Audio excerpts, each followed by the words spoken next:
እና ቤተ መቅደሱ የንግድ ቤት ነው። እንደፈለጉ ነው የሚሆኑበት። እንደፈለጉ ምኩራብ ዘራች፣ ወንጌል አጨደች፣ ምኩራብ ፈተለች፣ ወንጌል ለበሰች። ስለዚህ ያን 40 ቀን እንደ አንድ ቀን የጾመው ይሄ ማለት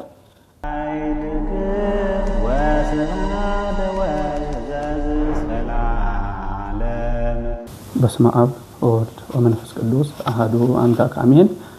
ውድ የምሳሌ ሚዲያ ተከታታዮቻችን በቅድሚያ ይህን ዕለትና ሰዓት ባርኮና ቅዱስ የሰጠን የአባቶቻችን አምላክ ልዑለ ባሕርይ ቅዱስ እግዚአብሔር ስሙ የተመሰገነ ይሁንልን።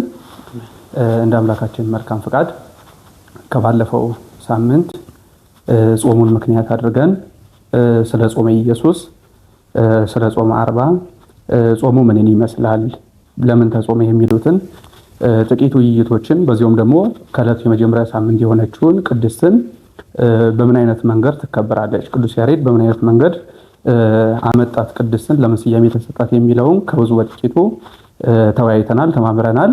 አምላካችን ቢፈቅድልን ለዛሬም ከዛ ቀጣይ ክፍል የሆነውን ምኩራብን መንፈስ ቅዱስ ምስጢሩን በገለጸልን መጠን እንወያያለን፣ እንማማራለን። ከዚህ አስቀድሞ ግን ምዕመናን ይህ ሚዲያ የእግዚአብሔርን ቃል እግዚአብሔርን የምንማማርበት መንፈሳዊ ትምህርቶች የሚተላለፉበት ለኛ ጠቃሚ የሆኑ ቃል እግዚአብሔሮችን የምንሰማበት ነውና በቻልን አቅም ምናልባትም መምህራንን አተው ቃል እግዚአብሔር ርቀው በብዙ በሌላ እምነት ውስጥ ጫና እየተደረገባቸው ከቃል እግዚአብሔር ርቀው ጾሙን ለምን እንደሚጾሙ ማያውቁ ስለ ሃይማኖታቸው መልስ መስጠት የማይችሉ ስለምን ተጾመ ቢባሉ የማይጠይቁ እህት ወንድሞቻችን ይኖራሉና እናንተም ደግሞ የምትጠቀሙበት ስለሆነ ከአገልግሎቱም አንዱ ክፍል ደግሞ ይህንን አገልግሎት ለሌሎችም እንዲደርስ ማድረግ፣ ሌሎችም እንዲማሩበት እኛ ተጠቅመን ሌላውም እንዲጠቀም ማድረግ ነውና የክርስትና ዋና ዓላማ በቻላችሁት አቅም ለሌሎች እህት ወንድሞቻችን፣ አባት ወንድሞቻችን እንዲደርስልን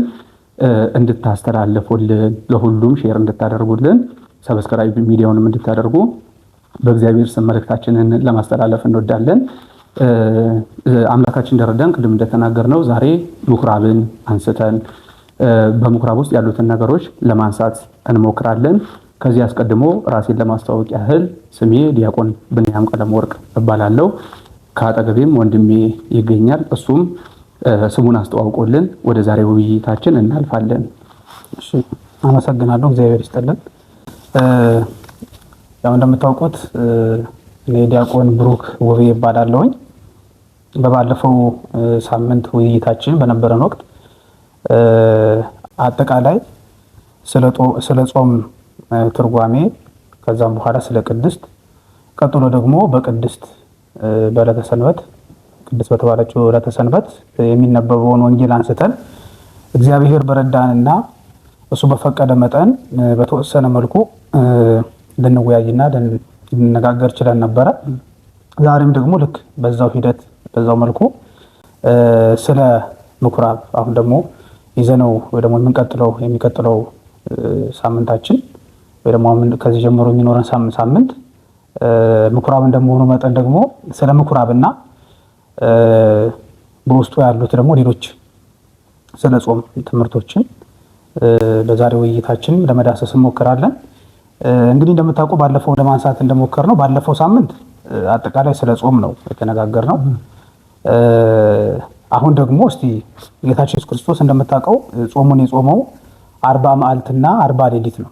ይኸውም ሁልጊዜ እንደሚባለው ከቆመ ሳይቀመጥ ከዘረጋ ሳያጥፍ ብዙ ስራዎችን እየሰራ በተባይቶ በብቸኝነት በመንወጥሪት ይህን ሁሉ በማድረግ እንደ ጾመ እናውቃለን። እና ጾሙን ሲጾመው ወንጌላውያኑ አራቱም ወንጌላውያን እንደሚያስረዱንና በወንጌላቸው ላይ ተጽፎ እንደምናገኘው በተለይ 3 ወንጌላውያን ጌታችን ኢየሱስ ክርስቶስ ሲጾም 40 መዓልትና 40 ሌሊት ነው የጾመው ብለው ነግረውናል። ታዲያ ለምንድን ነው ስታየው 40 መዓልትና 40 ሌሊት ተብሎ የተገደበው? ለምንድን ነው ከዚያ አልፎ ወደ 50 ወደ 60 ከዛም ደግሞ ዝቅ ብሎ ወደ 20 ወደ 30 ወርዶ ጌታ ያልጾመው? ምክንያቱ ምንድን ነው? በ40 ቀን ብቻ ገድቦ ጌታችን ኢየሱስ ክርስቶስ ይህን ጾም ሊጾም የቻለው?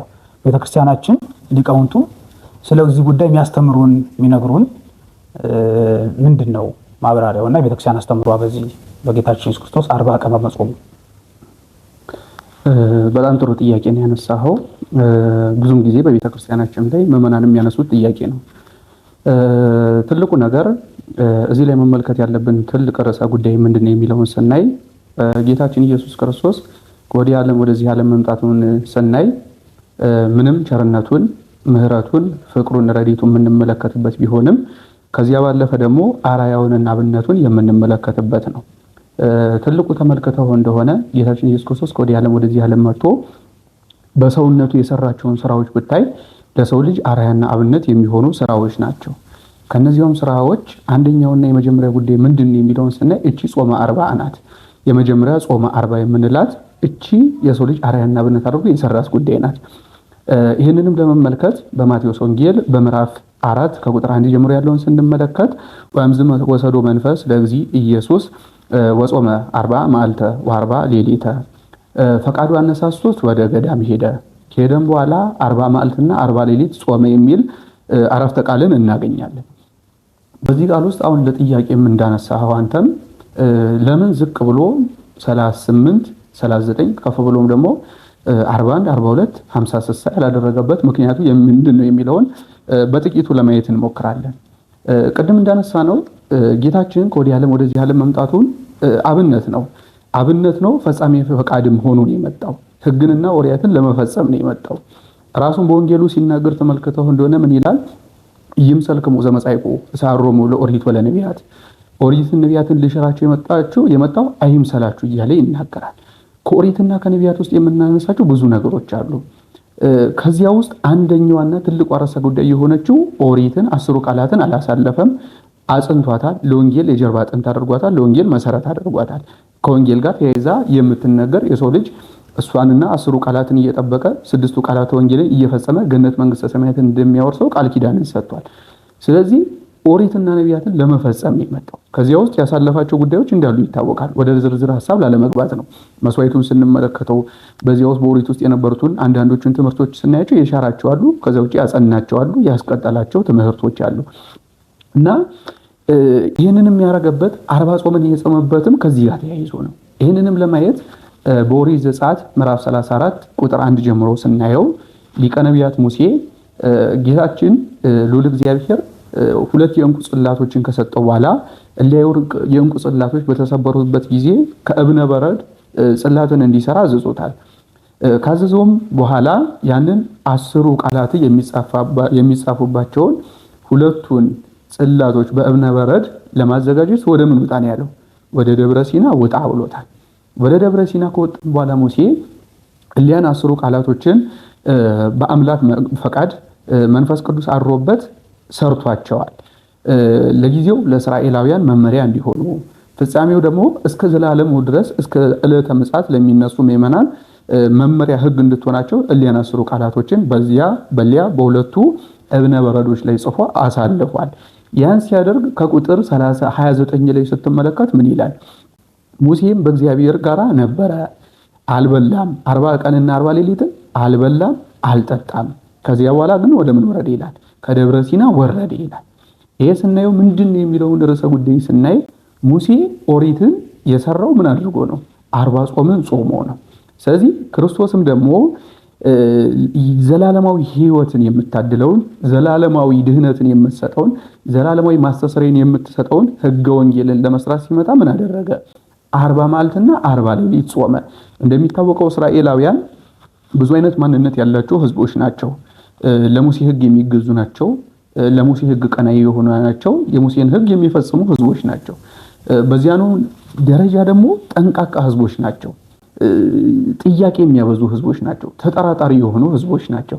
ስለዚህ ቅድም እንደተናገርነው ጌታችን ዝቅ አድርጎ 35 38 39 አድርጎት ቢሆን ከፍ ብሎም ደግሞ 41 42 ከዚያም አልፎ 50 60 አድርጎት ቢሆን ምን ይሉ ነበረ? የሙሴን ሕግ ሻረብን፣ ኦሪትን ነቢያትን ልሽር እየመጣው አይምሰላችሁ ይለናል እንጂ በአፉ በተግባሩ ምን እያደረገ ነው? ኦሪትና ነቢያትን ይሽርብናል ብለው እቺ ምክንያት አድርገው ምን አይሉም ነበር? ወደ ሕገ ወንጌል ለመቀበል ፈቃደኞች አይሆኑም ነበረ። ስለዚህ አንድም እነሱ ምክንያት ለመንሳት ነው፣ እስራኤላውያን ምክንያት ለመንሳት በዚህ ውስጥ እናያለን።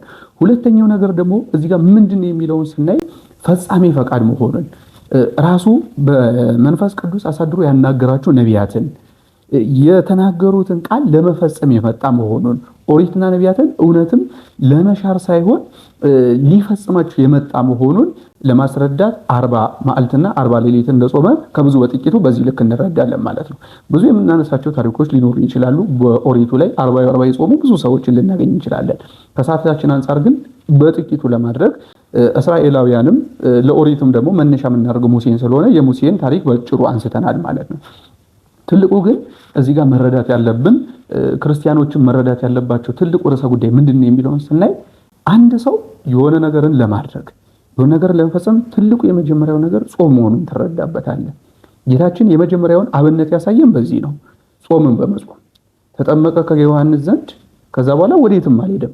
ጾምን ጾመ። ከዛ በኋላ ነው ትምህርቱን ማስተማር የጀመረው። ገቢረ ተአምራትን መንክራትን ማድረግ የጀመረው ከጾም በኋላ ነው። ስለዚህ ለእያንዳንዱ ነገር ጾም አስፈላጊ መሆኑን አብነት መሆኑን በዚህ ጋር እንረዳበታለን።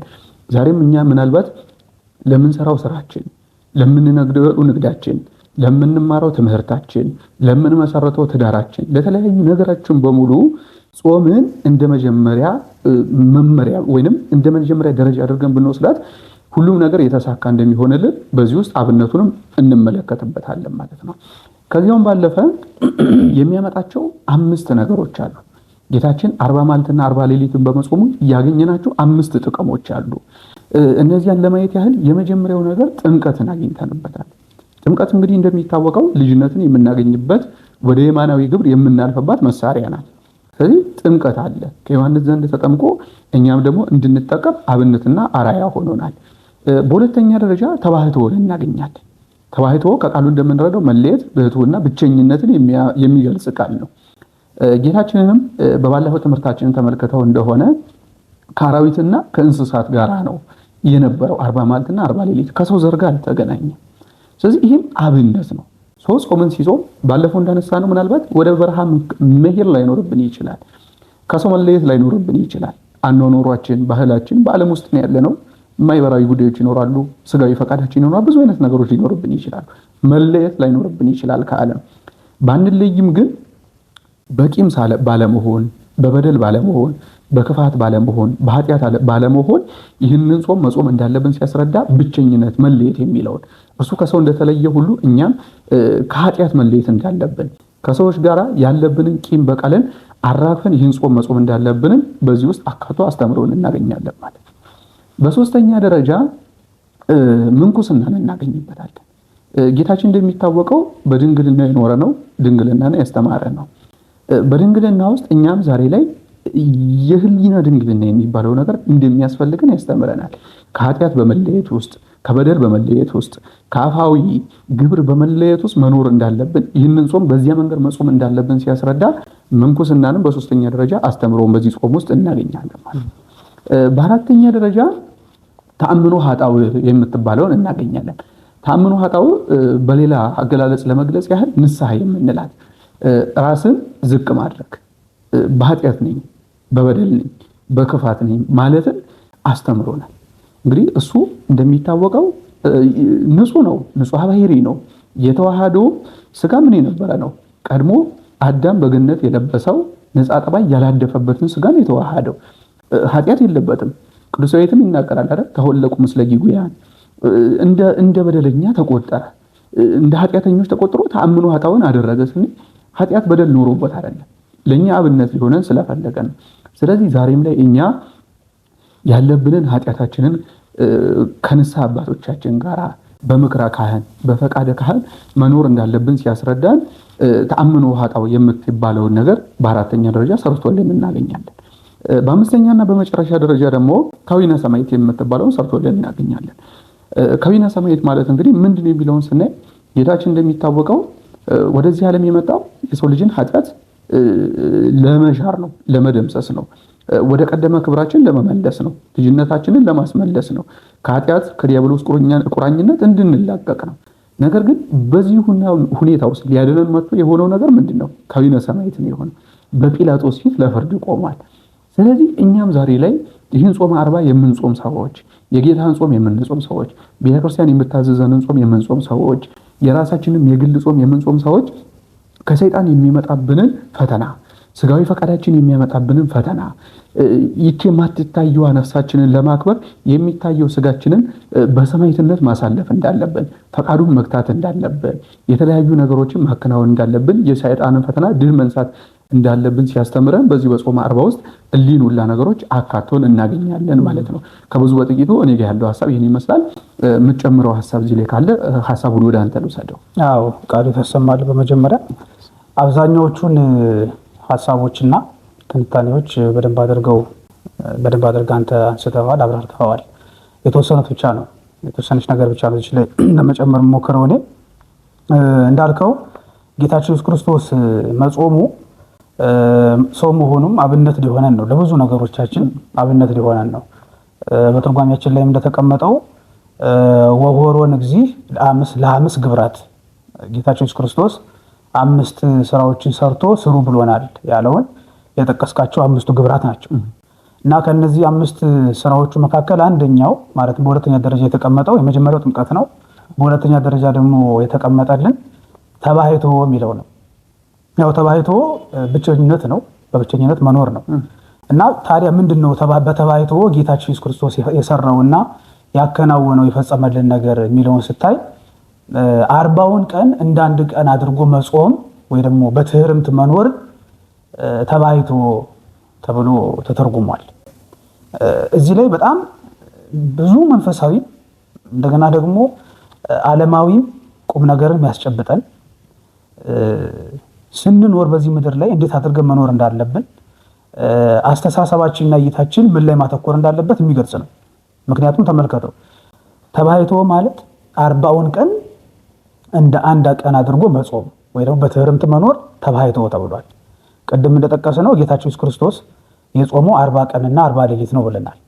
ግን ቢገርም ጌታችን ኢየሱስ ክርስቶስ 40 ቀንና 40 ሌሊት ሲጾም 1 2 3 እያልን እንደቆጠርነው 40 ቀን እንደዛ አይደለም የጾመው። ያን 40 ቀን እንደ አንድ ቀን የጾመው። ይሄ ማለት ሲጀምረው በነበረው ጥብዓት፣ ሲጀምረው በነበረው ሐሳብ፣ ሲጀምረው በነበረው ጾሙ ሲጀምር በነበረው መንፈሳዊ ወይ ደግሞ የሄደበት መንፈስ በዛ መንፈስና በዛ አስተሳሰብ ውስጥ 40ውን ቀን በሙሉ ኖሯል። የሚወጣም ስሜት የለውም፣ የሚወርድም ስሜት የለውም፣ የሚፈራረስም ስሜት የለውም። ቀኑንም ዛሬ ደርስ ሲሆን 40ኛው ቀን 35ኛው ቀን ዛሬ ይሆን? አሁን እኮ 5ኛው ቀን ነው፣ ገና 35 ቀን ይቀረኛል። 20ኛው ቀን ላይ ሲደርስ ደግሞ ገና 20 ቀን ይቀረኛል እያለ አይደለም የጾመው። ያቺን 40ዋን ቀን እንደ አንድ ቀን አድርጎ ነው የጾመው። ይሄ በጣም እንደው ቀላል ይመስላል እንጂ ትልቅ ትምህርት የሚሰጥ ነው። አንደኛ መንፈሳዊነት ላይ ስታየው ለምሳሌ እስቲ ተመልከተው። አሁን በዚህ በቤተክርስቲያን አጽዋማትም ወቅት እንደገና ደግሞ በግልም ጾማችን ወቅት በተለያዩ መንፈሳዊ ተግባራታችን ወቅት በጌታም ጾም በለው በሌሎቹ አጽዋማት ላይ የምታየው የኛ የክርስቲያኖች ትልቁ ችግር ይሄ ነው። አይተህ ከሆነ ልክ አሁን ጾመ ፍልሰታም ይሁን ሌሎቹ አጽዋማት ይሆኑ የጌታም ጾም ይሁን ልክ ጾሙ የጀመረበት ወቅት ላይ ያለውን ያስቀዳሽ ቁጥር እናውቀዋለን። ሕፃኑም ትልቁም አዋቂው በተለይ በአርባ ጾም በቃ ሁሉም ጓጉቶ ይጠብቀዋል። እንደውም እቅድ ያወጣል። በዚህ ጾም ንስሐ ገብቼ በመጨረሻ ቆርባለሁ፣ አንድ ቀን ሳላጓድል አስቀድሳለሁ፣ ማስቀደስ እንኳን ቢያቅተኝ 9 ሰዓት ሳይደርስ ወይ ደግሞ ቅዳሴ ከተወጣ በኋላ እበላለሁ እንጂ ከዛ ውጭ አልበላም ብሎ ብዙ ሰው ከራሱ ጋር ቃል ኪዳን ይፈጽማል። ከዛ ግን ታይቶ ከሆነ ልክ ደብረ ዘይት አልፎ ወይ ደግሞ ሳምንታቱ ከፍ እያሉ መጡ ቁጥርና ጾሙ ወደ መገባደዱ በሄደ ቁጥር ግን ያስቀዳሹ ቁጥር ከዕለት ወደ ዕለት እየቀነሰ አንዳንዱ ተደብቆም ይበላል፣ አንዳንዱ ደግሞ በግልጽም ይበላል፣ አንዳንዱ ደግሞ ጾሙ ራሱ ይላል። አንድ የሚጾመው ደግሞ አይቶ ከሆነ በአገልግሎት በመንፈሳዊ ሕይወት ብቁ ነው የምትለው ቀን ቆጠራ ላይ እንገባለን። በቃ አሁን እቺ ቀን ደርሳለች ነው ይሄ ቀን የደረሰው የሚቀረን ወይ ደግሞ አንዳንዶቻችን ደግሞ እንሰላቻለን። አይተህ ከሆነ ወይ ጉድ ይሄ ጾም መቼ ነው የሚያልቀው? ወይ አሁን ሰለቸኝ እንላለን። ብዙ የምንላቸው ብቻ ነገሮች አሉ። ይሄ ምንድነው? ይሄን ነገር ካለመረዳት የተነሳ ነው። ስለዚህ ጌታ እያለን በተባሕቶ ኖረ ሲባል ያችን 40ዋን ቀን እንደ አንድ ቀን አድርጎ እንደጀመራት መቁጠር የለም ምን የለም ያችን እንደ መጀመሪያው ቀን አድርጎ ጾሞ አገባዶታል ወይ ደግሞ ፈጽሞታል። ስለዚህ በትህርምት ሲኖር አንድ ሰው ይህም ብቻ በጾም ወቅት ብቻ አይደለም፣ በመንፈሳዊ አገልግሎቶቻችን፣ በመንፈሳዊ ምግባራቶቻችን በጣም ቦታ የምንሰጣቸው መንፈሳዊ ስራዎቻችን ላይ ሁሉ ይሄ ልናደርግ ይገባናል። በነገራችን ላይ እንደዚህ አይነት ተግባርን በቅዱሳት መጻሕፍትም አንዳንድ ጊዜ ራሱ በዚህ በእኛ ባለንበት ዘመን ሁሉ አይተ ከሆነ እኛውን በቤተክርስቲያን ገብተን ባገለገልንባቸው ደግሞ ቤተክርስቲያን በአብነት ትምህርት በቆየንባቸው ጊዜ ያገኘናቸው ብዙ አባቶች አሉ። የሚገርም እነዛ አባቶች ያኔ እኛ ስናቃቸው የሚያገለግሉበት የአገልግሎት መንፈስ አለ። ያ አገልግሎት መንፈስ እስከ ዛሬ ድረስ ያው ነው። እኛ አድገንም ያው ነው። የሚገርም ግን እኛውን ደግሞ በአገልግሎት ያለን ህይወት ስታየው እነሱ እንዳላቸው አይደለም። እነሱ ያን ጊዜ አገልግሎት ሲጀምሩ የነበራቸው መንፈሳዊ ሙቀት ዛሬም አልተለያቸው። አርጅተው እየታመሙ መንቀሳቀስ እያቃታቸው መተኛት እኮ ይችላሉ። ማንም ይከሳቸው ሰው የለም። ለምን? ያው ሁሉ ያገለግሉ ዘመን ለነሱ በቂ ነው። ለምን? ለትውልድ ቤተክርስቲያን አስረክበዋል። ግን ያንን መንፈስ ይዘው አርጅተው ማለትም በእድሜ ሸምግለው ጉልበት አንሷቸው ከወጣቱ በላይ ሆነው ቤተክርስቲያንን ሲያገለግሉ ከመንፈሳዊ እንደውም አንዳንድ ጊዜ ሞታቸው በዛ እንዲሆን የተመኙ ነው የሚመስል። እግዚአብሔር ሆይ ነፍሴን ከስጋዬ ስትለያት እያገለገልኩ ሰደኛሉ ነው የሚመስል። በቃ መለየት አይፈልጉ እዛው ቤተክርስቲያን ላይ እንትን ያሉና ጸንተው ነው የኖሩት። ይሄ ምንድነው? የአገልግሎት ዘመናቸውን 80 ዘመን እንዳገለግሉ አይተው ወይ ደግሞ መቼ ነው ሞተው ከዚህ በኋላ ብለው እየቆጠሩ ሳይሆን ያን የአገልግሎት በጀመሩበት ሰዓት በነበረው መንፈስ ነው የሚያገለግሉት። እና አባቶቻችን ራሱ አብነት የሚያደርጉት ክርስቶስን ነው። በገዳም ያሉ አባቶቻችን ሲኖሩ አይተው ከሆነ ምንም በገዳም ጸዋትወ መከራ ቢበዛባቸውም እነሱ ግን በገዳም ሲኖሩ በገዳም ኑሯቸውን እንደ አንድ ቀን አድርገው ነው የሚኖሩት። ስለዚህ እኛም ቢሆን ይህን ጾም ስንጾም ይህን ወራት ይህን ጊዜ እንደ አንድ ቀን አድርገን ማሰብ አለብን እንጂ እንደ 40 ቀን ካሰብነው ጾሙ አያልቅልንም። ወደድንም ጠላንም መሀል ላይ የሆነ ሰዓት ማቆማችን አይቀርም፣ መብላታችን አይቀርም፣ ጾሙ ማፍረሳችን አይቀርም። ግን እንደ አንድ ቀን አሰብነው ማለት ለእኛ ተራ ነገር ነው የሚሆነው። ለምን? ነገም ለእኛ ያው ነው፣ ዛሬም ያው ነው፣ ከነገ ወዲያም ያው ነው፣ 40ኛው ቀን ያው ነው ማለት ነው። ይሄ በስጋዊ ህይወታችን ምንድነው? በመንፈሳዊ ህይወታችን ነው። በስጋዊ ህይወታችንም ስንኖር የምናከናውናቸውን ተግባራት በሙሉ እንደ አንድ ቀን ዛሬ እንደተሰጠን አይደል? የሰው ልጅ እኮ በዛሬ ላይ ብቻ የተሾመ አይደል? ይሄ የራሱ የሚያሳይ ምንድነው? በዛሬ ላይ ብቻ መሾማችንን ስለ ነገ እስመ ጌሰምኒ ትሄድ ለርዕሰ አይደል ጌታም ያለ። ስለዚህ ለነገ አታስቡ፣ ዛሬም ብቻ ኖሩት ነው። ስለዚህ ዛሬም መኖርን እንድናውቅ የሚያደርገን ነው። የምንሰራቸው ተግባራቶቻችን ሁሉ እንደ አንድ ቀን አስበን እንድናከናውናቸው ጌታ በተባይቶ አብነት ሆኖናል ስንል በተባይቶ አብነት የሆነን 40ውን ቀን እንደ አንድ ቀን ሆኖ አድርጎ በትህርምት በመኖር በጾም በጸሎት በመኖር ነው። ስለዚህ ሁላችንም ይህንን መንፈሳዊ የጌታችን ኢየሱስ ክርስቶስን አብነት የሆነን ይህን ስራውን በልቡናችን ሰሌዳ ልንጽፎ ያስፈልጋል እና ይህን አያይዞ ነው ቅድም የጠቀስካቸውን አራቱንና ከዚህ ጋር አምስተኛውን ይህንን አይተው ሊቃውንቱ ይህን የጌታችን ኢየሱስ ክርስቶስን ጾም ምን ይሉታል? ጾመ አስተምህሮ ይሉታል። ማለትም የትምህርት ጾም፣ ትምህርትን ያገኘንበት ጾም። ከማን ትምህርትን አገኘን? ከጌታችን ከኢየሱስ ክርስቶስ ትምህርትን ያገኘንበት ጾም በማለት ጾሙን ይጠሩታል። አብይ ጾም፣ ሁዳዴ፣ ጾመ አርባ፣ ሌሎቹም ብለን ከምንጠራቸው ስያሜዎች በተጨማሪ የአስተምህሮ ጾም ይሉታል። ይሄም ቅድም እንዳልነው ጌታችን ኢየሱስ ክርስቶስ ጾሙ ራሱ አብነት በመሆኑ ነው። ክርስቶስ በጣም ለየት የሚያደርገው ከምድራዊ መምህራን ከምድራዊ አስተማሪ ነን ባዮች በመንፈሳዊም በዓለማዊ ዓለም ካሉ መምህራን ለየት የሚያደርገው ነገር ክርስቶስ ስራዎቹን በሙሉ ሰርቶ ነው ስሩ የሚለው። አይተ ከሆነ በቅዱሳት መጻሕፍት ላይ የክርስቶስን ትምህርት በሁለት መንገድ ነው የምታየው። አንዳንድ ጊዜ ክርስቶስ ይናገርና ያስተምርና ያም በተግባር ሲተገብረው ታያለ። ከዛ በተቃራኒው ደግሞ ይተገብርና ያን ደግሞ መልሶ ደግሞ ሲያስተምረው ታያለ። አሁን አንዱ ይህን ካደረገበት አንዱ ምሳሌ የሚሆን ጾም ነው። ጾምን ተግብሮ ከዛ በኋላ ሲያስተምር ታየዋል። ባለፈውም እንዳነሳ ነው ከምዕራፍ 5 ላይ ምዕራፍ 6 ላይ ምዕራፍ 7 ላይ ባሉት ላይ እንደምናየው በጌታ ትምህርቶች ውስጥ በተግባር ተግብሮ ከዛ በኋላ በትምህርት ሲያስተምረን ነው የምታየው። ይሄ ማለት ክርስቶስ ከምድራዊ መምህራን በሙሉ የተለየ መሆኑን የሚያሳይ። ቅዱስ ቄርሎስም እንደሚናገረው እስመ ቃላቲሁ ምግባሩ ውእቱ ይላል። የንግግሩ ምስክሮች ተግባሩ ናቸው ብሎ ይነግረናል። ስለዚህ ከምድራዊ መምህራን የተለየ ነው። ለምሳሌ አሁን መንፈሳዊ መምህራን ስትመለከት ወይ ደግሞ መንፈሳዊ መምህር የተባለን ስትመለከት አንዳንዴ ልክ መረጃ መስጠት ነው ይመስላል። እኛውን ለምዕመናን ያወቅናቸው ነገሮች ያስተማርናቸው ነው እየተናገረን ነው። ቤተክርስቲያን ምን ትላለች የሚለውን ይሄ ያለውን የተጻፈውን ነገር መናገር ማለት ነው። ያኛው ክርስቶስ ግን የሚያደርገው እንደዛ ሳይሆን በተግባር የተገለጠ ስራ ነው የሚሰራው የሚያከናውንና አብነት የሚሆነን። መረጃንማ መናገር እኮ በነገራችን ላይ የሰው ልጅን እንደዛ ማለት ተገቢ ባይሆንም ከኮምፒውተር ወይ ደግሞ ከስልክ ወይ ደግሞ አይተኮነው በዘመናችን ምንም ነገር የሆነ ነገር ሰርች ለማድረግ ወይ ለማወቅ ፈለግን ጎግል ላይ ነው ገብተን የሆነ የምንፈልገውን ነገር ቃላት እንሰጠዋለን። ያን ሰርች ያደርግልንና ያመጣልና መረጃውን እናገኛለን። ከዛ የተለየ አይነት ትርጉም አይሰጥም መረጃ ማቀበል ብቻ።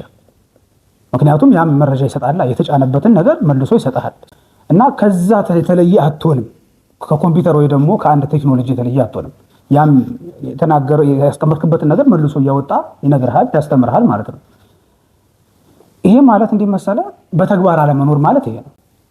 አይተህ ከሆነ አብዛኛው ጊዜ ስለ ፍቅር እያስተማረ እኛ ግን ፍቅርን አጥተን ታያለህ። ስለ ትህትና እያስተማረ ትህትና የሌለውን መምህር ታገኛለህ። ስለ ምጽዋት እያስተማረ ምጽዋት የሚመጸውት ሰው ታጣለህ። ይሄ ማለት እኛ የመረጃ ሰዎች ብቻ ሆነን ተግባር ላይ ግን የለንም ነው። ክርስቶስ ግን ከዚህ የተለየ ነው ስራው። እሱ የተናገረውን ይተገብራል፣ የተገበረውን ደግሞ ያስተምራል። ቀደም ደግሞ ቅዱስ ቄርሎስ ይሄን ይናገራል። ጨምሮ ደግሞ ቅዱስ ቄርሎስ በዚህ በድርሳኑ ላይ ይሄን ሲነገር ምን ይላል መሰለ? ስለ ክርስቶስ ተግባራዊ መምህር መሆኑንና በተግባር ሁሉ እንደሚገልጽ ሲናገር ህዳጠ ይትናገር ወአበይተ ይገብር። ክርስቶስ ጥቂት ነገር ይናገራል፣ ታላላቅ ስራዎችን ግን ይሰራል። ህዳጠ ይትናገር ወአበይተ ተአምራት ይገብር ማለትም ትሁታተ ይትናገር ወአበይተ ተአምራት ይገብር። ለጆሮአችን ጥቂት የሚመስሉ ነገሮችን ክርስቶስ ይነግረናል፣ ያስተምረናል።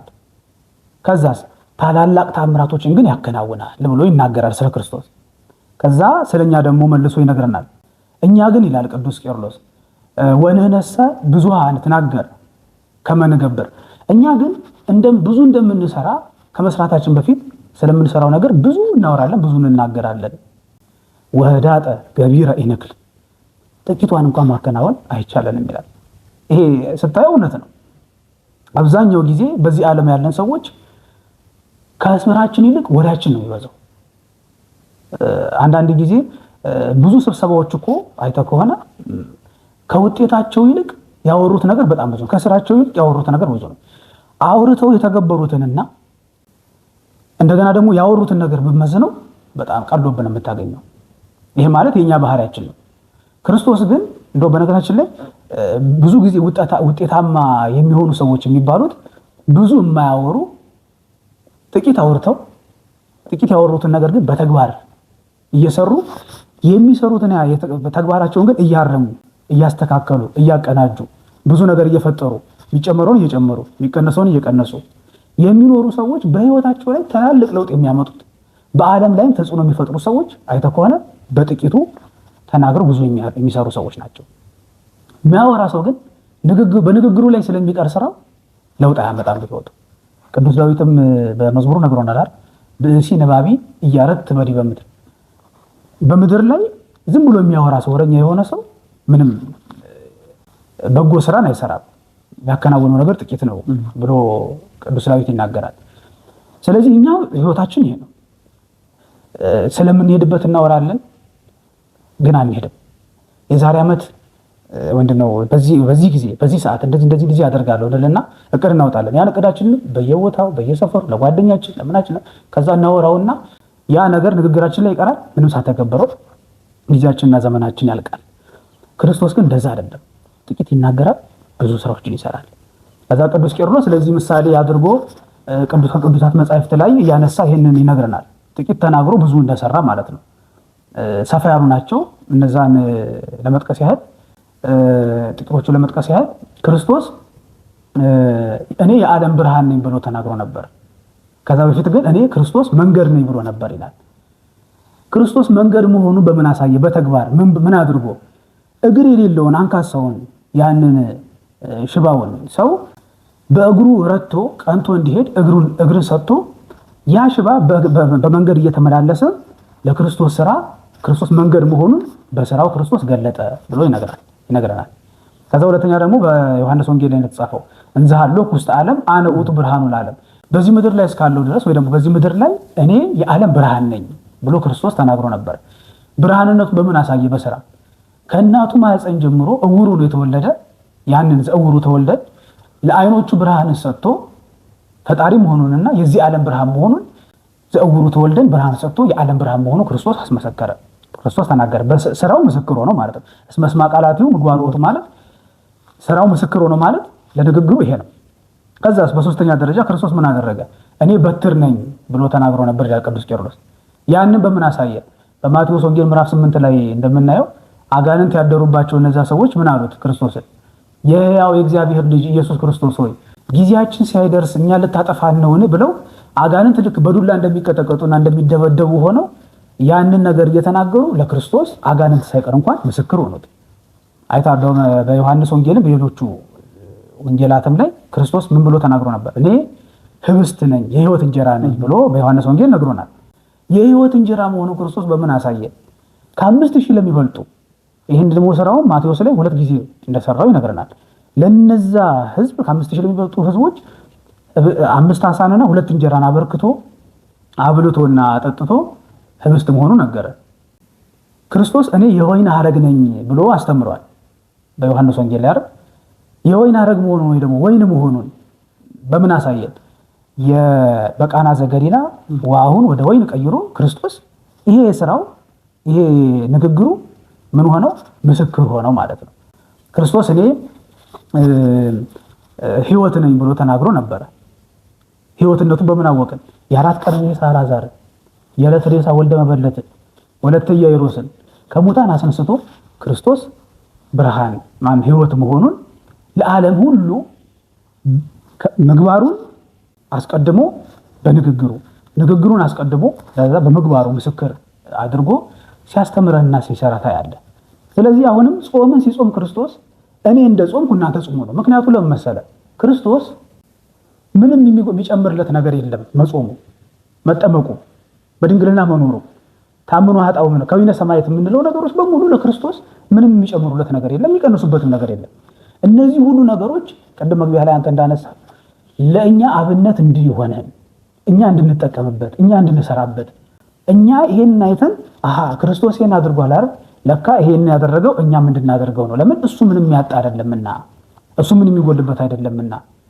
ስለዚህ ለእኛ አብነት ሲሆነን ነው ብለን እንድንተገብረውና በህይወታችን እንድንኖረው ሲያስረዳን ነው። የሚገርም ነገር ግን ብዙዎች ሰዎች ይልቁንም ደግሞ ክርስቶስን ተከታይ ነን የሚሉ ስለ ክርስቶስ እናስተምራለን የሚሉ ክርስቶስ ህይወቴን አድኖልኛል፣ ክርስቶስ ለኔ ብዙ ነገር ሆኖልኛል፣ እሱ ነው አምላኬ፣ እሱ ነው መምህሬ፣ እሱ ነው የህይወቴ ሁሉ ኃላፊና የህይወቴ ሁሉ ትርጉም ብሎ የሚናገሩ ሰዎች፣ እነዛ ሰዎች ግን ይሄን ሲተገበሩት አታይም። የሚገርም ለምሳሌ ቤተክርስቲያን ስለ ጾም ስትናገርና ስለ ክርስቶስ ጾሟልና እኛ መጾም አለብን ስንል አይ ይሉሃል። እኔ አንዴ ክርስቶስ ጾሞልኛል። መስገድ አለብህ ስትለው አይ ክርስቶስ አንዴ ሰግዶልኛል። መከራ እኮ መቀበል አለብህ ስትለው ክርስቶስ አንዴ በቀራንዮ ቤዛ ሆኖኛል፣ መከራ ከፍሎልኛል፣ ብዙ ነገር አድርጎልኛልና አይ ይሉሃል። ከዛስ የሚገርም ነገር ገቢረ ተአምራት፣ አጋንንት ማስወጣት፣ ድውይ መፈወስ፣ ሙት ማስነሳት፣ ይሄንና ይሄን የመሳሰለውስ አይ እሱ ክርስቶስ እንዳወጣ ለኛም ስልጣን ሰጥቶናልና እኛም መተግበር አለብን ይሏል። ይሄ አሁን ምን መሰለ ገቢረ ተአምራት ማለት አንደኛ ራስህን ከሰዎች የተለየ እንደሆነ አድርገህ እንድታስብ ያደርጋል። አንደኛው። ሁለተኛው ደግሞ ሰዎች ላይ በሰዎች ዘንድ ክብርን የሚያሰጥ ነገር ከንቱ ውዳሴ ያለበት ብዙ ነገሮችን ወደ አንተ የሚያመጣልህ ነው። የሚገርም ግን እዚህ ጋር ማነሳለ ነገር ክርስቶስ ግን ይሄን ተአምራትን ካደረገ በኋላ ገቢረ ተአምራትን ካደረገ በኋላ ሲሸሽ ነው የምታየው።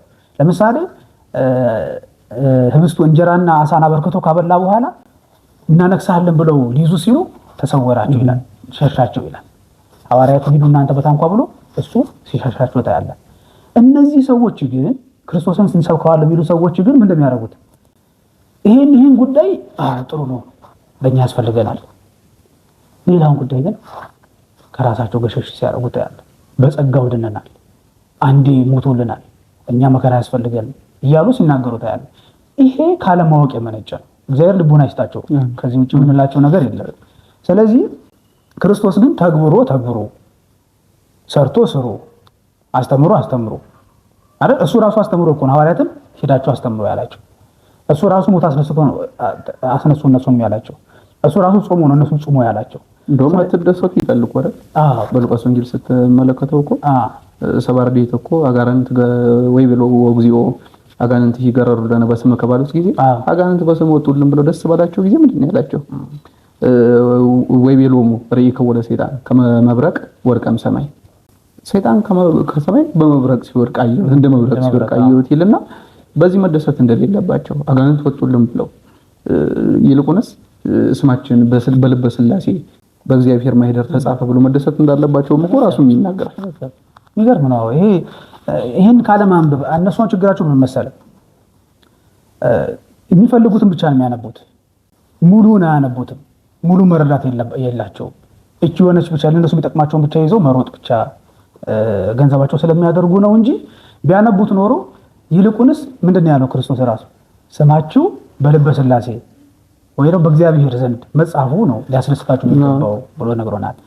ስለዚህ ቤተክርስቲያን ግን ይህን ስለምትረዳ ሰርቶ ስሩ ያለን ስለሆነ እኛም እንድንጾመው ስርዓት ሰርታ ጾሙንም ደግሞ እንድንጾመው እንደ ግዴታ በሃይማኖቷ ላይ ያስቀምጣ ከ7 ዓመት ጀምሮ ያለ ሰው እንዲጾሙ ነው የምታደርገው ቤተክርስቲያን። ስለዚህ ጾምን ጾሙ ትላለች። ከዚህ የተነሳ ክርስቶስ በተግባር ያስተማረን ትምህርት ስለሆነ ጾመ አስተምህሮ አብነት የሆነ ስለሆነ የአብነት ጾም አስተምህሮ በማለት ቤተክርስቲያናችን ስለዚህ ጾም በድጋሚ እንዲህ በማለት ሰፊ በሆነ ማብራሪያ ሰጥታ ታስተምረናለች፣ ልጆቿን ትመክራለች። ከዚህ ጋር ተያይዞ እንግዲህ አሁን ያለንበት ሳምንት እንግዲህ አሁን ጀምሮ ሳምንት ምኩራብ የተባለው ሳምንት ነው። ስለዚህ ታዲያ ቤተክርስቲያን ልክ ባለፈው ስለ ቅድስት አንስተን ብዙ ነገሮች እንደተነጋገርነው ሁሉ ስለዚህ ሳምንት ቤተክርስቲያን ምንድነው የምታስተምረን? ምኩራብስ ራሱ በራሱ ማለት ምን ማለት ነው? በዚህ ውስጥ ያለው ራሱ የቤተክርስቲያን አስተምሮ ምን ይመስላል የሚለውን አንዳንድ ነገሮች አመስጥረ እንድትነግረን ወደ አንተ ደግሞ ሐሳቡን መልሳለሁ። እሺ፣ አመሰግናለሁ። በቅድሚያ ቃለ ሕይወትን ያሰማልን። ጥሩ ማብራሪያ ነው የሰጠህን። ያው ባለፈውም እንደተነጋገርነው አሁን ያለንበት በጾመ አርብዓ ላይ ቅዱስ ያሬድ ለእያንዳንዱ ሳምንታት የደረሰው ቤተክርስቲያንም ሊቃውንትም የሰጧቸው ስያሜዎች እንዳሉ ይታወቃል። ከዚህም የመጀመሪያውን ቅድስትን አንስተናል። አሁን ያለንበት ምኩራብ ብለን የምንጠራው ጌታችን ወደ ቤተ መቅደስ ገብቶ ስራውን የሰራበት ትምህርትን ያስተማረበት እንደሆነ ኋላ ላይም በወንጌሉም ይበልጥ በሰፊው እንማሯለን፣ እንረዳዋለን። ከዚህ አስቀድሞ ግን ምኩራብ በራሷ ምንድን ናት የሚለውን ጥቂት ማየት ያስፈልገናል። ምኩራብ የምንላት ነገር ማገልገያ ወይንም ቤተ መቅደስ የአምልኮ መፈጸሚያ ስፍራ፣ የጸሎት ማድረጊያ ስፍራ፣ ለእግዚአብሔር መስዋዕት ማቅረቢያ፣ ለእግዚአብሔር መባን ማቅረቢያ፣ ለእግዚአብሔር የሚገባውን ስራ መስሪያ ቦታ እንደሆነች በተለያዩ የመጽሐፍት ክፍሎቻችን ላይ እንረዳለን። የሚገርመው ምኩራብ የተጀመረበትን ዘመንና ቦታ ሲናገር በተለይም ደግሞ በመዝገበ ቃላታችን ላይ እንደምናገኘው በመጽሐፈ ነገሥት በሁለተኛ መጽሐፈ ነገሥት በምዕራፍ 25 ከቁጥር 1 ጀምሮ እንደምናገኘው ናቡከደነጾር የተባለ የባቢሎን ንጉስ አለ። ኃያል ንጉስ እንደነበረ ይታወቃል። ታሪኩ ሰፊ ስለሆነ ምዕመናን ከመጀመሪያው ክፍልም ጀምሮ ማንበብ ይችላሉ፣ ሰፊው ሙሉ ታሪኩን ለማግኘት። እኛ ግን አጠር አድርገን እንዳው ለማየት የምንሞክረው ከምዕራፍ 25 ከቁጥር 1 ጀምሮ ስንመለከተው ሴዴቅያስ በነገሰ በ9 ዓመቱ ናቡከደነጾር ኢየሩሳሌምን እንደተቆጣጠራት፣ እስራኤል እንደተቆጣጠራት ይናገራል። በተቆጣጠራትም ጊዜ ያደረገው ነገር ምንድነው? አምልኮተ እግዚአብሔር የሚፈጸምባቸው ስፍራዎችና ቦታዎችን ማፍረስ ነበር የመጀመሪያ ነገር ያደረገው። ይህም ባደረገ ጊዜ ትሩፋን ወይንም ከባርነት በባቢሎን የነበሩ ትሩፋን እስራኤል ከዚህ ሁላ መከራ ላዳናቸው። እስራኤል እንግዲህ የሚታወቁ ወላዋይ ህዝቦች ናቸው አይደል?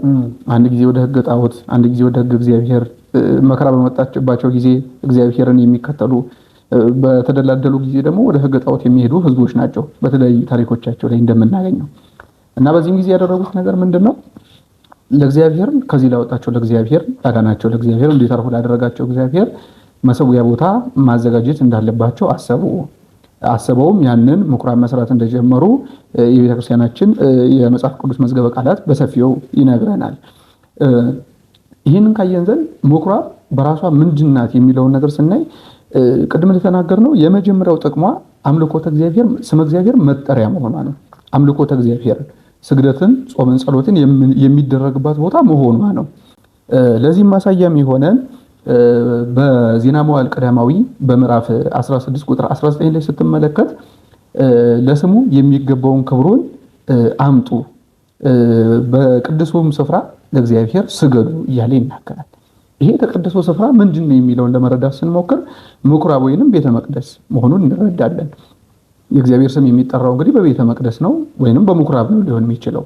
በተገደበ ቦታ ላይ ስም እግዚአብሔር ምንም እንኳን በማናቸውም ቦታ የምንጠራው ሊሆን ቢችልም ለአምልኮት ለመፈጸሚያ ግን የተወሰነ የተመረጠ ቦታ ስለሚሆን አምልኮት እግዚአብሔር የሚፈጸምበት ቦታ መሆኑን በዚህ እንረዳለን ማለት ነው። ለዚህም ነው ቅዱስ ዳዊት ሲናገር በመዝሙር 5 ቁጥር 7 ላይ ተመልክተ እንደሆነ ወአንሰ በብዛህ ምሕረትከ እበውዕ ውስተ ቤትከ፣ እኔስ በቸርነት ብዛት ወደ መረጠው ወደ ተቀደሰው ቤት እገባለሁ። ወእሰግድ ውስተ ጽርሐ መቅደስከ በፈሪሆትከ፣ አንተም በመፍራት አንተም በማክበር ሁኜ በዚያች በመረጥካት ባከበርካት በቀደስካት በምኩራብ በቤተ መቅደስ ውስጥ እሰግድልሃለሁ እያለ ይነገራል። ስለዚህ ይህን ሁላ ነገሮች ስናይ ሌሎች ብዙ ጥቅሶችን ልናገኝ እንችላለን። አምልኮ መፈጸሚያ ስፍራ መሆኗን በዚህ ማየት እንችላለን ከብዙ በጥቂቱ ማለት ነው። ከዚያ ባለፈ ይህች ምኩራብ የምንላት የትምህርት ስፍራ ናት። ትምህርት የሚማሩባት ስፍራ ናት። በሉቃስ ወንጌል በምዕራፍ 19 ቁጥር 47 ላይ ተመልከተ እንደሆነ ከዛሬም ወንጌል ጋር ተያያዥ ክፍል የሆነውን የወንጌል ክፍል ስትመለከት ወኩሎ አሚረ ይሜህሮሙ በምኩራብ፣ ዘወትር በምኩራብ ያስተምራቸው ነበረ እያለ ይናገራል ጌታችን ኢየሱስ ክርስቶስን።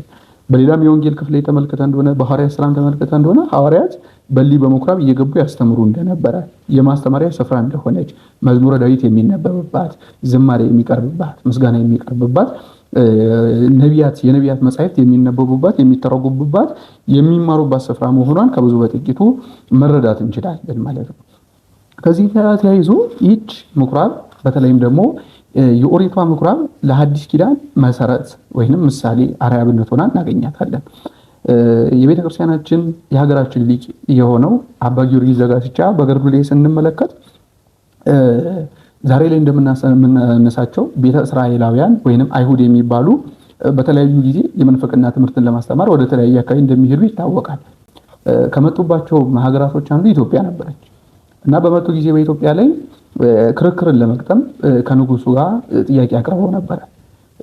ካሳመኑ እሊያ ክርስቲያኖች ወልደ እግዚአብሔርን የሚቀበሉት ወደ አይሁድነት እንዲመጡ፣ ክርስቲያኖቹ ደግሞ ወልደ እግዚአብሔርን የሚያምኑት ደግሞ ኦርቶዶክሳውያን እሊህ ቤተ አይሁድ ካሸነፉ ወደ ቤተ አይሁድ እምነት እንዲመጡ በዚህ አይነት መንገድ ተስማምተው ክርክርን ለማድረግ ይስማማሉ።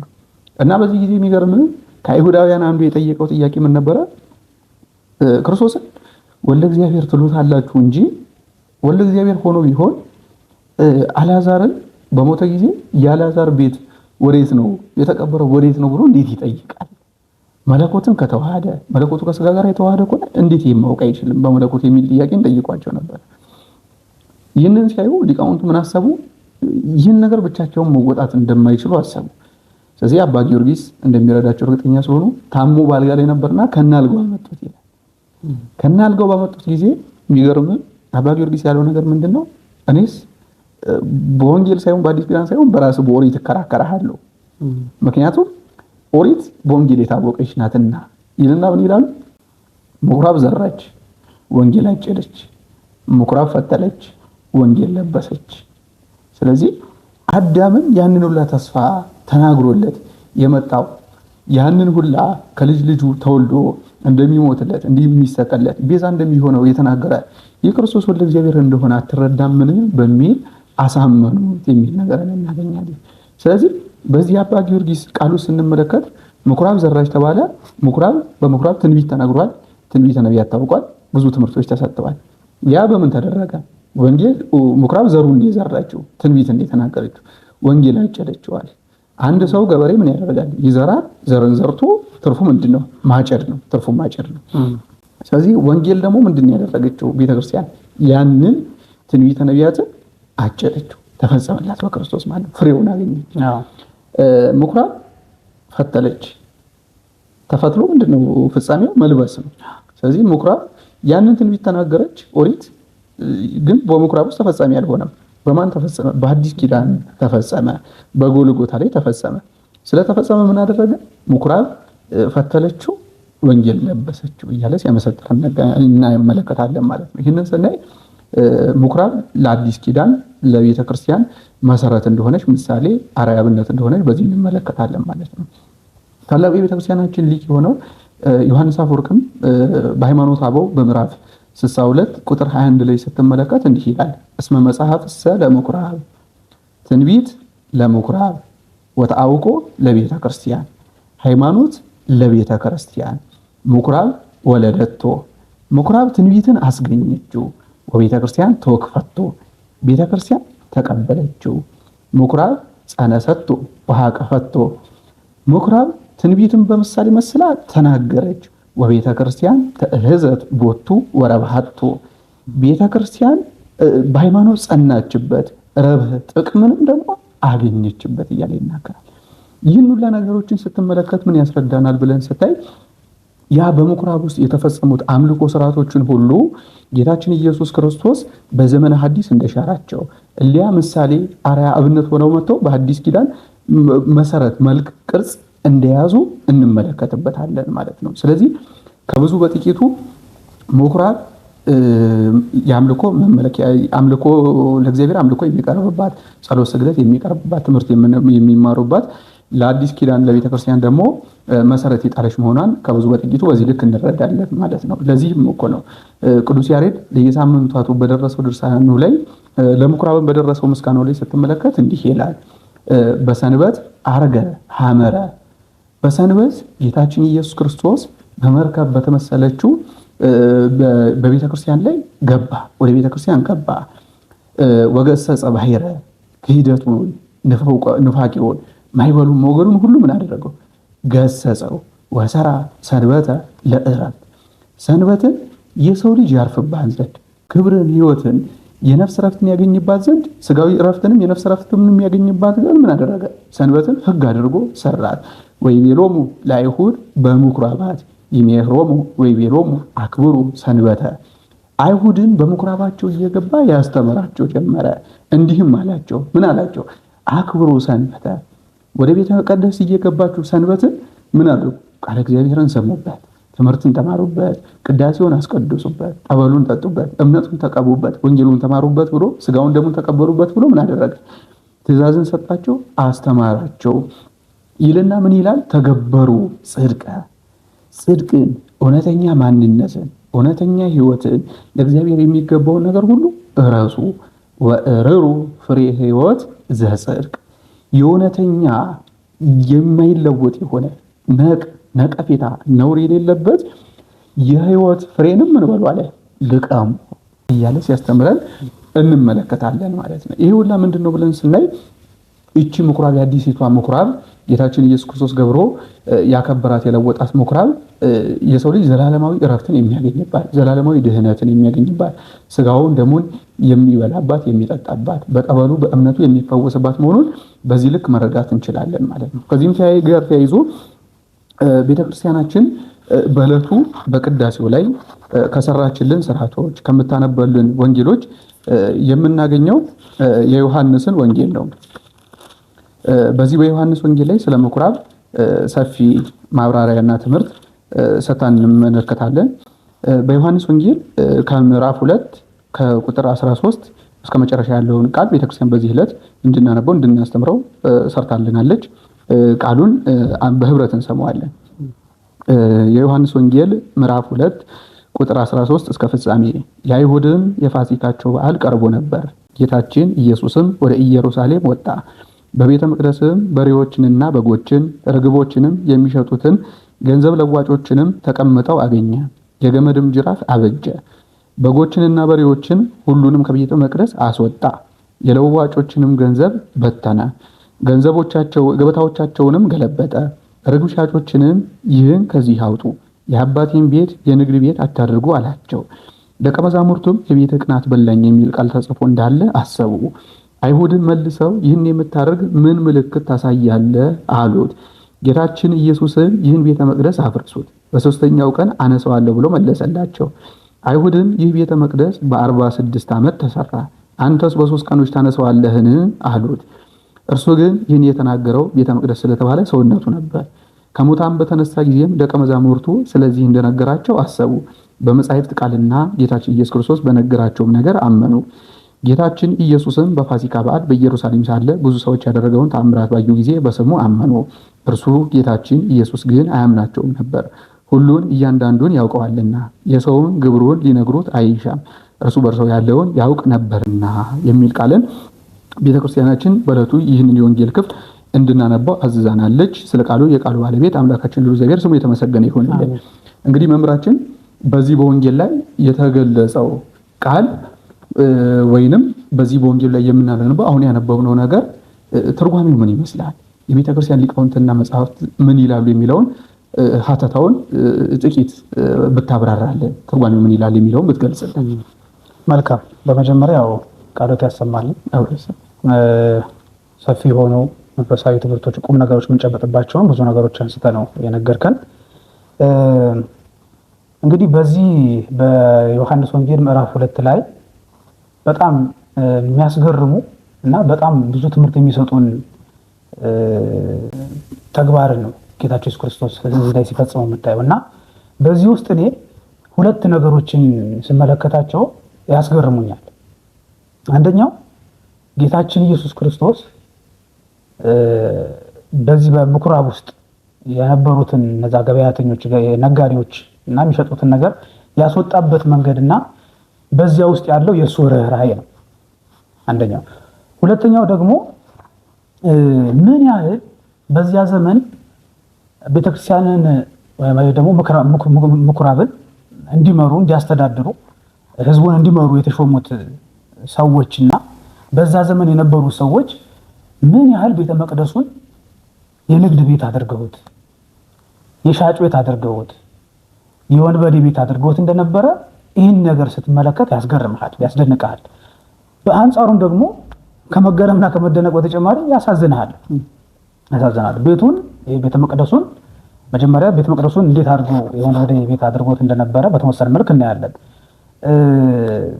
ይህን ጉዳይ ቅዱስ ማቴዎስ በወንጌሉ ምዕራፍ 21 ቁጥር 13 ላይ ጌታ የተናገረውን ነገር ጽፎልን እናገኛለን። ቃሉም እንደዚህ የሚል ነው፣ ቤትየሰ ቤተ ጸሎት ትሰመይ፣ ቤቴ የጸሎት ቤት ትባላለች። ወአንትም ውሳ ረሰይክምዎ በአተ ፈያት፣ እናንተ ግን የወንበዴዎች ዋሻ አደረጋችኋት ብሎ ይናገራል። እና እንግዲህ ገበያን ስታስበው መቼስ ገበያ ሻጭና ለዋጭ እንዳለበት ሁሉ በታማኝነት በቅንነት ህዝብን በማገልገል መንፈስ ለህዝቡ የሚሸጥ ደግሞ የሚገዛ ሰው እንዳለ ሁሉ ገበያ ከሆነ የሆነ ገበያ ካለ በዛ ገበያ ውስጥ ከሚፈጸሙ ብዙ ተግባራት መካከል አንደኛው የተሰረቀ የተቀማ የሰው ላብ ሁሉ የሚሸጥበትና የሚለወጥበት ቦታ።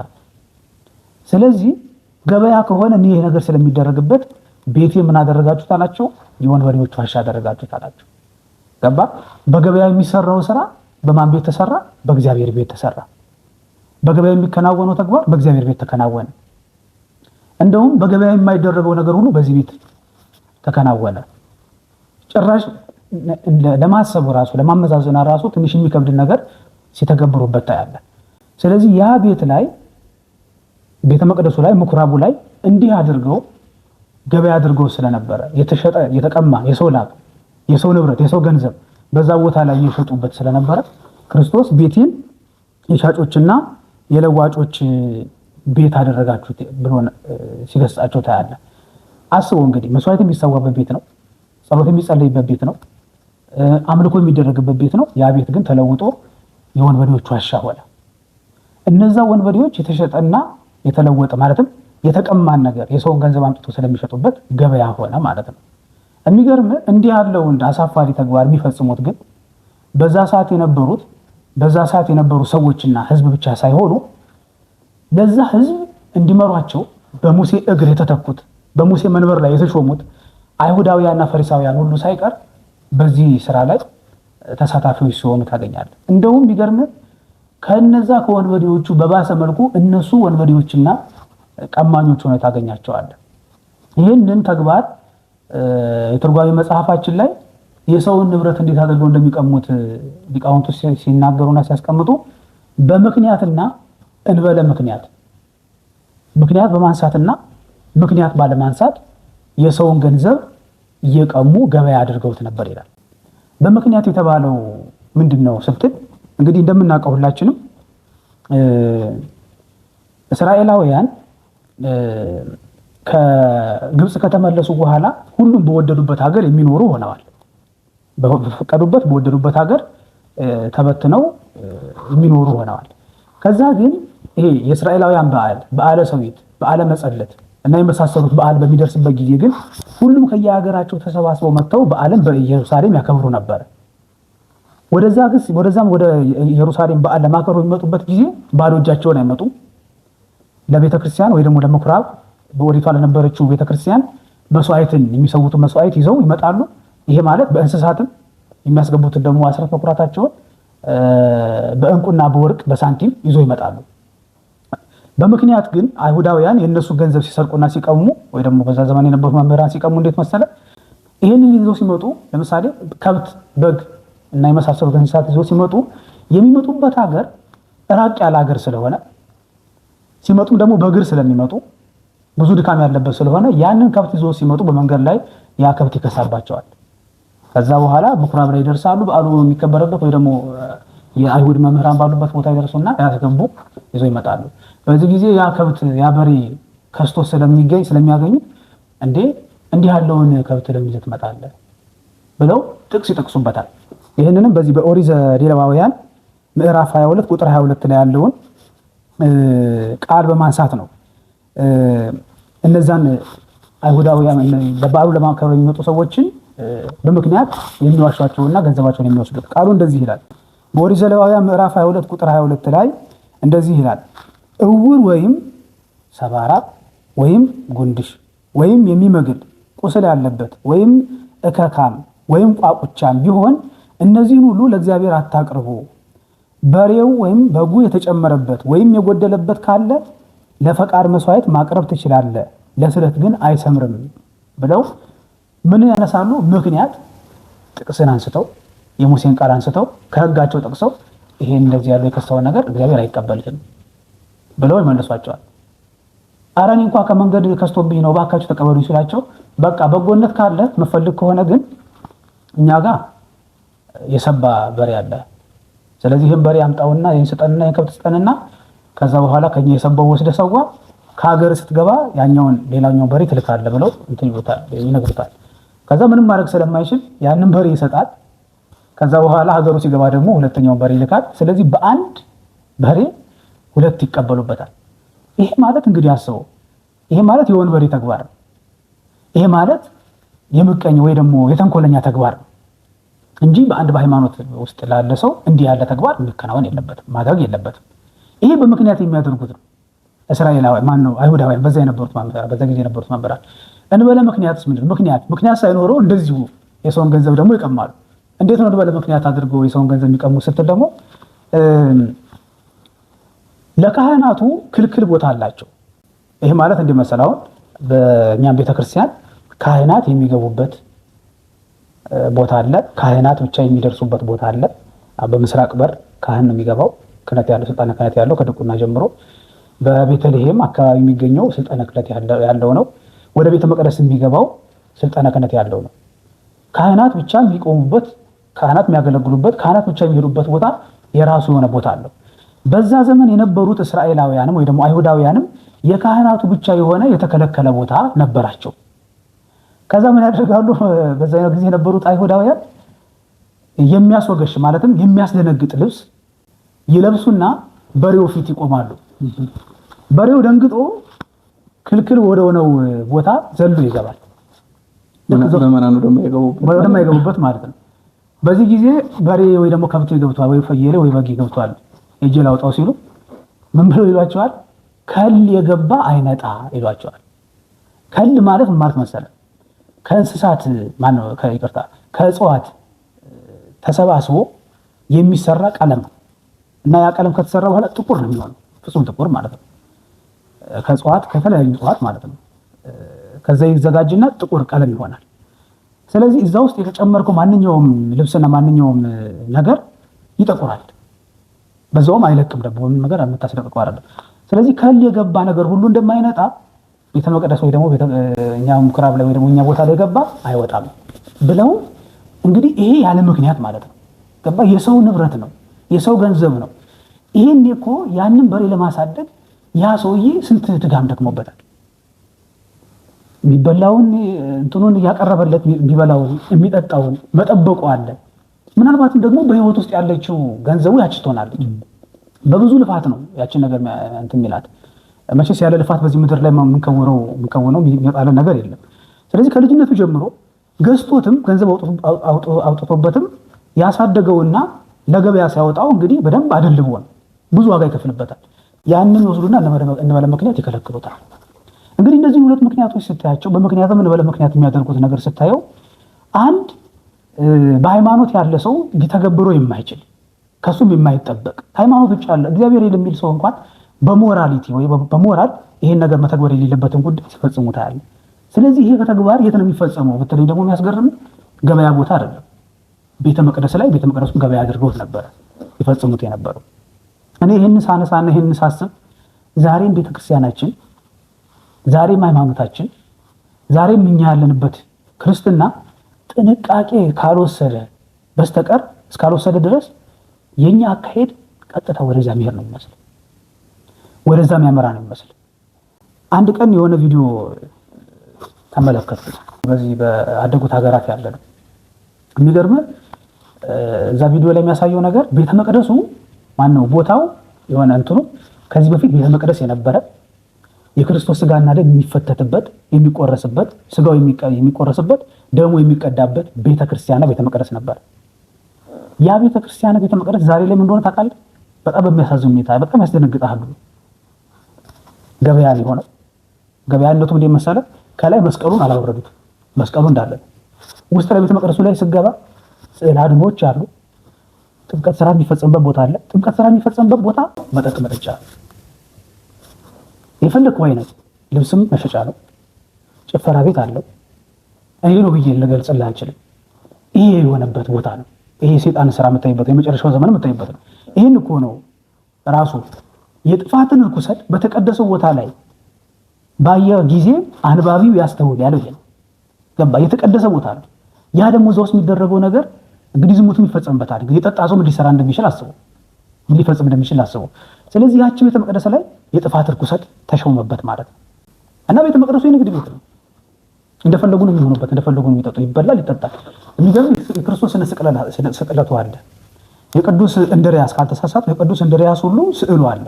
መከራ የተቀበለበትና ሰማዕትነት ክርስቶስን ሲቀበል ያለበት የቅዱሳን ስዕላት ባሉበትና የክርስቶስ ስዕላት ባሉበት ቤት ላይ ምን ሆኗል? ያ ቤት ከገበያም አልፎ እንደው ምናልባት እንደው ሲኦል እንኳን ለማለት ያስደፍራል፣ ገሃነም ለማለት ያስደፍራል።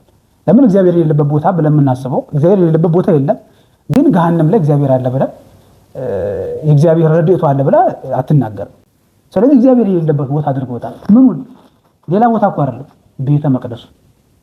እና አሁንም ቢሆን እኛ ቤተክርስቲያናችን ላይ ጥንቃቄ ማንወስድ ከሆነ የምናከናውናቸው ነገሮች በተለይ በዚህ በፋይናንሱ ዙሪያ የምናደርጋቸው ነገሮች ጥንቃቄ ወስደን ማናደርጋቸው ከሆነ ይዘቱና አካሄዱ ነገ ላይ ያገለገልንበት ቤተ መቅደስ አስበው፣ የቀደስንበት፣ የተቀደስንበት፣ የቆረብንበት፣ ያቆረብንበት፣ ማህሌት የቆምንበት፣ ትርጓሜ የተተረጎመበት፣ ቅኔው የፈሰሰበት እንደ ወንዝ እንደ ጅረቷ ብዙ መንፈሳዊ ስራ የተሰራበት ቤት። ስለዚህ ይሄ እንዳይሆንብን እኛ ጥንቃቄ ማድረግ አለብን።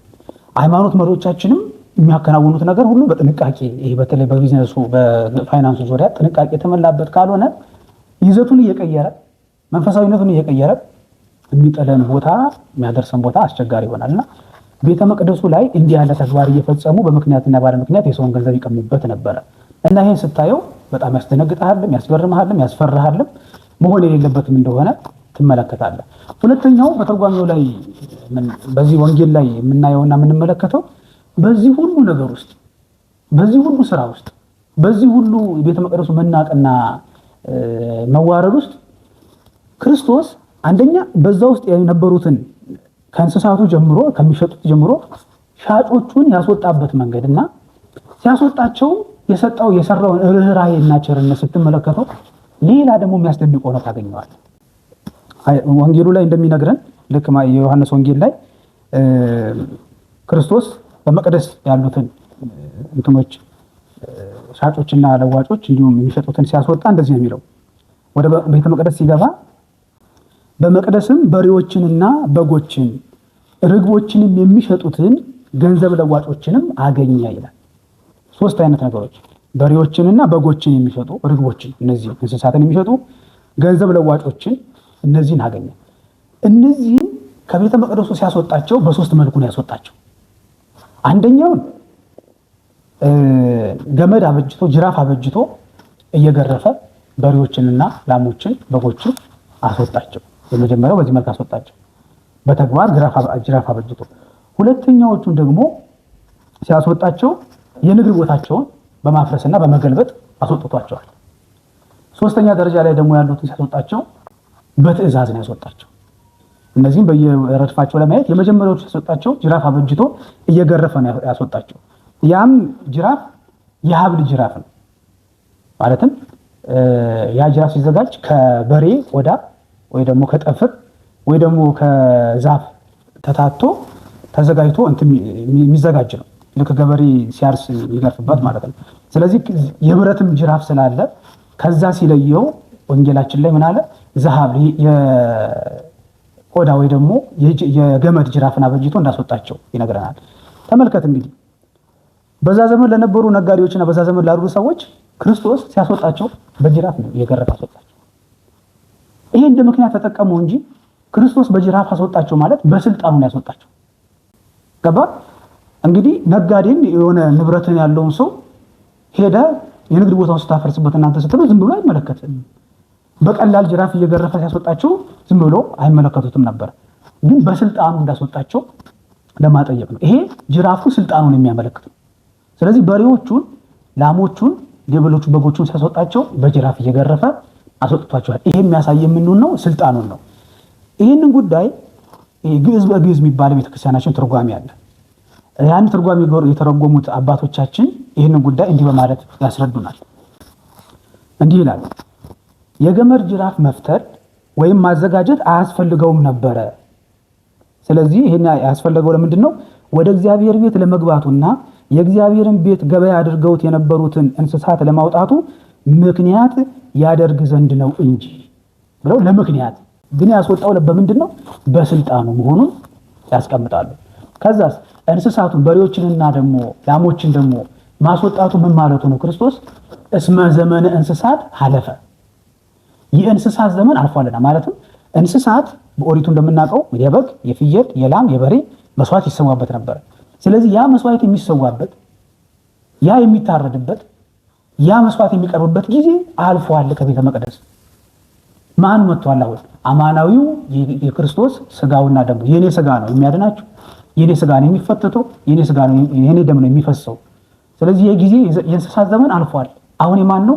የአማናዊው የክርስቶስ ዘመን መምጣቱን ለማጠየቅ ክርስቶስ በጅራፍ እየገረፈ በሬዎቹንና ላሞቹን እንደዚሁም እንስሳቶቹን በአጠቃላይ እነዚህ በጅራፍ ለመገረፍ ሰውነታቸው የሚችለውን በሙሉ እየገረፈ ያስወጣበት ምክንያት ይህ መሆኑ ሊቃውንቱ ያስቀምጡልናል።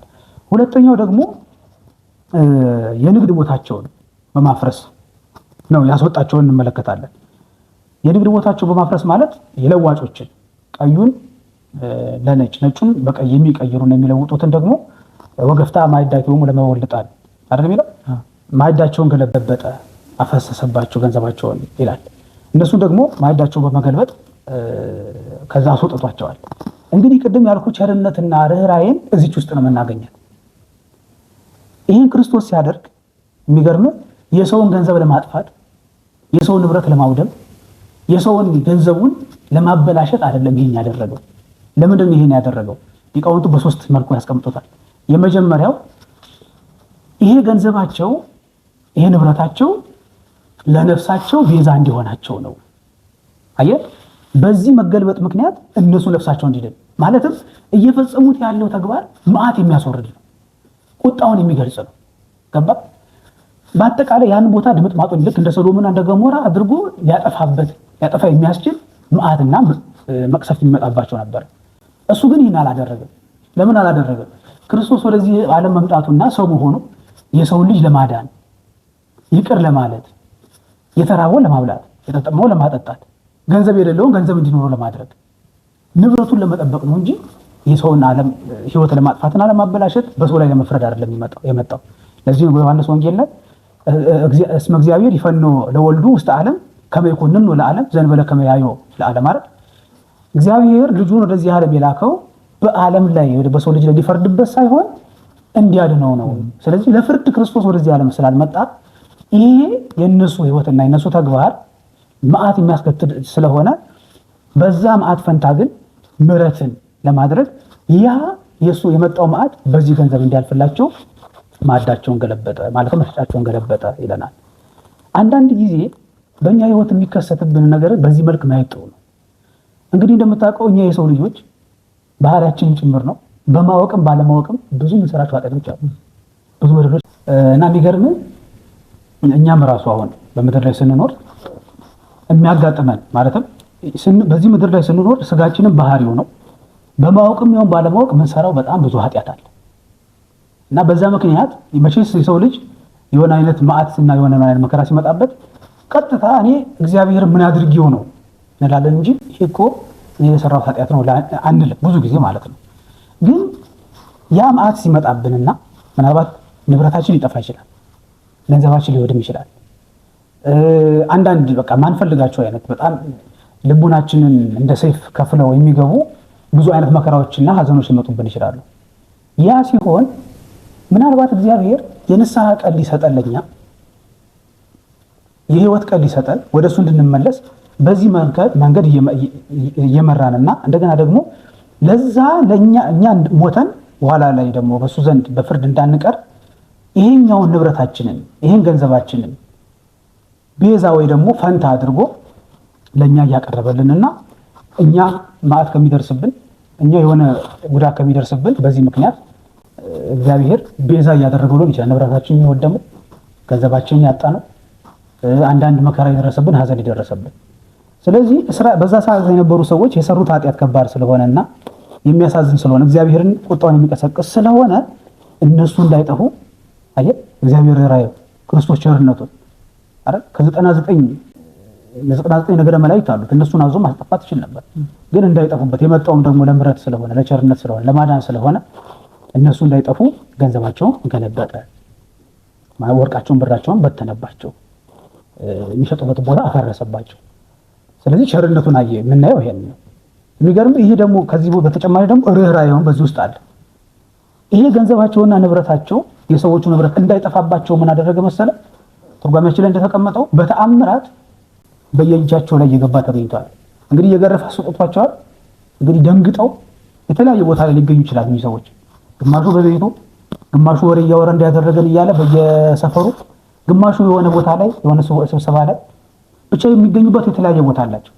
እዛ ቦታ ባሉበት ቦታ ላይ ገንዘባቸውን በየእጃቸው ላይ አደረገላቸው። በየእጃቸው ተመልባሉ በቦታ ላይ ገንዘባቸውን አገኙት ማለት ነው። ይሄም ብቻ ሳይሆን ደግሞ እንደው የሚለው ምንድነው ትርጓሜው ላይ ጨምሮ ከዛፍ ላይ እንደሰፈረ ንብ ከወንበራቸው ላይ ከሚሸጡበት ወንበር ላይ እየተጣበቀ ተገኝቷል። ስለዚህ የማንንም ንብረት ክርስቶስ አላጠፋም፣ እንዲጠፋባቸውም አይፈልግም።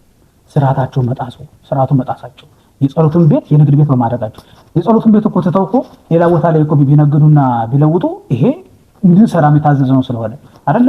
የሰው ልጅ ተዘክሮተ መስቀልን እስካልተወ ድረስ ከዛ በኋላ ደግሞ እስካልሰረቀ እስካልቀማ የሰው ድንበር እስካላፈረሰ ድረስ ወጥቶ ወርዶ ሰርቶ ነግዶ እንዲበላ እግዚአብሔር ፈቅዷል።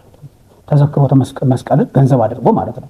ስለዚህ ያን ንብረታቸውን እንዲህ አድርጎ በየቦታቸው መልሶ ሰጥቷቸዋል። የማንን ንብረት እንደዚሁ አልበተነባቸውም ማለት ነው።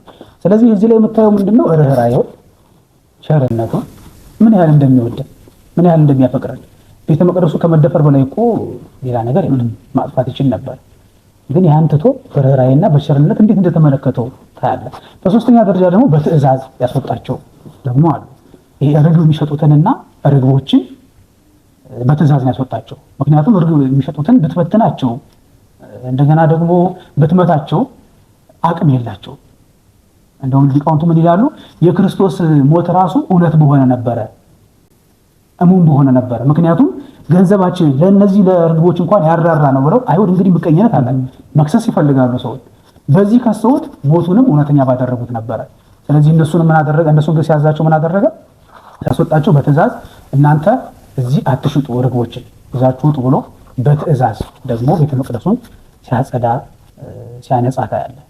ይሄ በዛ ዘመን ለነበሩት ፈሪሳውያን በዛ ዘመን ለነበሩት ሕዝብ ነው ክርስቶስ እንዲህ አድርጎ ቤተ መቅደሱን ያጸዳው። የሚገርም ከዚህ ጋር ተያይዞ እኔ ምን ይረዳኛል መሰለህ? ይሄን ሳነሳ መቼስ አማናዊ መቅደስ የኛ ቤተ መቅደስ ነው። ራሱ እዚህ ወንጌል ላይም እነሱ አይሁዳውያን አንተ ከ46 ዘመን ጀምሮ ሲሰራ የነበረውን ቤተ መቅደስ በ3 ቀን አነሳዋለሁ ትላለህ ባሉት ጊዜ ዮሐንስ ግን ምን ብሎ ነበር የተናገረው? እርሱ ግን ስለምን ይናገር ነበረ? ስለ ስጋ ወይ ደግሞ ስለ ራሱ ቤተ መቅደስ ይናገር ነበር ብሏል። ስለዚህ ቤተ መቅደስ የሚባለው እኛ ሰውነት ነው። እንደዚሁ በተመሳሳይ መልኩ ክርስቶስ ከኛ ውስጥ ያለውን ኃጢአት፣ እኛ ውስጥ ያለውን በደል፣ እኛ ውስጥ ያለውን ክፋትና በእኛ ህይወት ውስጥ ያለውን በእኛ መቅደስ ውስጥ ያለውን አጠቃላይ ክፋት ሲያነጻ፣ ሲያጸዳ፣ ሲያጠራ በዚህ በሶስት መንገድ ይመስለኛል።